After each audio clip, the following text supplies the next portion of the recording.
5, 4, 3, 2, 1. Welcome to Simpleng Cowboys Vlog.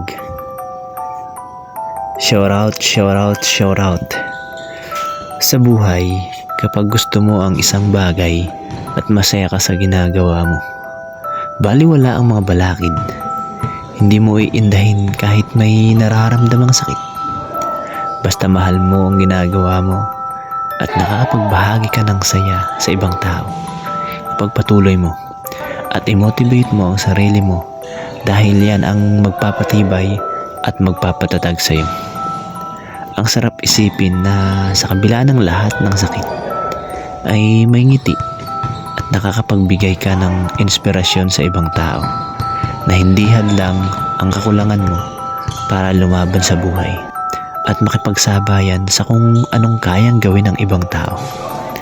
Lagi nyo lang tatandaan na enjoy the process of your life, because many people say life is too short, and that is true.